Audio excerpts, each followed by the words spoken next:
it possible to manage infinity? Well, I mean, pretty clearly not. You can still manage things that are very big, that have a large scope, but we tend not to be too careful about that because we think that, you know, if something's infinite, that there's no particular need to conserve it, and therefore probably no need to actually really manage it. So I think that we tend to institute management when we have some sort of limited resource. And limiting of resources oftentimes only becomes obvious, you know, once we've actually depleted the resource in some way. So what is our limiting resource? It seems to be fish. As more and more coastal fish stocks around the world are becoming less and less bountiful, fishermen are pushed further and further offshore to make a living.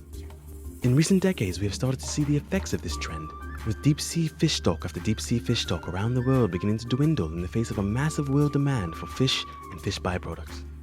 Our once believed to be infinite source of food has now been stamped down to just a trickle when compared to historical norms. And the deep sea has not only failed to quench the world's thirst for fish, it seems to have only made it thirstier. But are human activities really to blame for the recently observed decline in global fish stocks? Our direct impact. Human impact on the deep sea is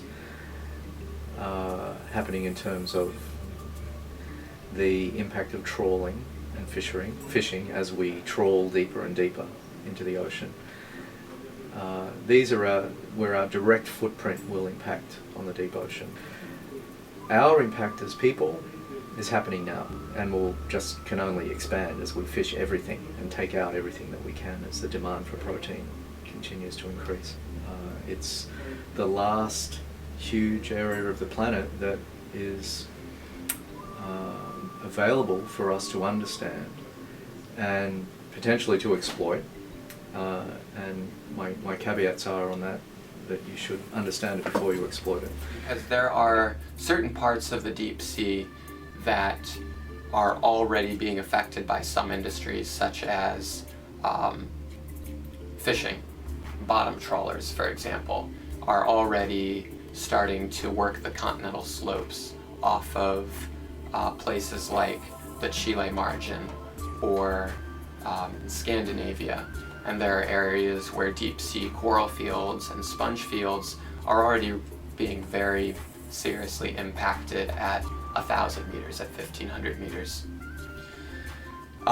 Those same activities aren't going to have an impact in places that are 6,000 meters deep and muddy, because that's not a good place to fish, but it might be a good place to mine. And so different human activities are going to have different impacts on different regions of the deep sea. I think that it's very clear that we've had a major impact without really knowing a whole lot about deep sea biology. And that has come from the overexploitation of oftentimes very long-lived and slow reproducing deep sea species. So that the level of extraction of fisheries, of fish from the oceans is at an unsustainable level, because we haven't really paid that close an attention to the biology of these species, their intrinsic reproductive rates and things like that. That's probably less of a case, of course, for forage fish, surface pelagic species. But even those species could easily be overexploited by us.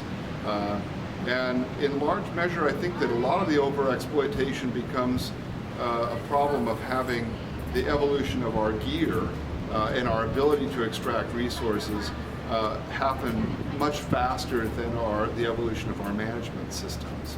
And particularly of international conventions that limit the exploitation of resources or limit the kinds of tools that are used to exploit those resources.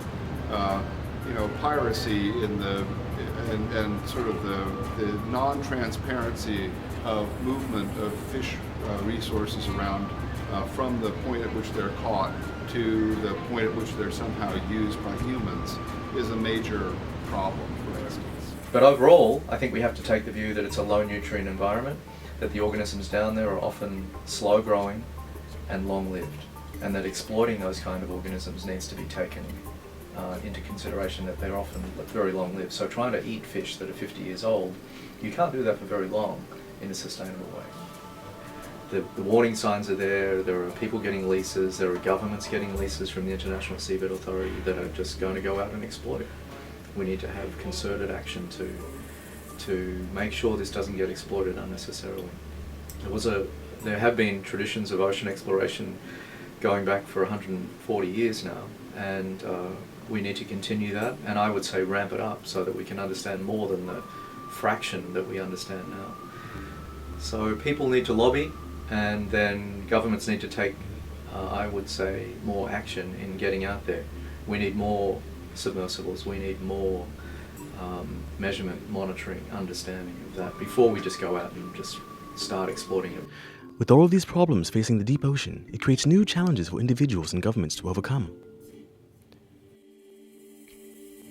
How does one go about helping one of the ocean's most remote ecosystems? And how do governments prevent their resources from being depleted? All of these obstacles are a part of becoming a steward of the deep ocean.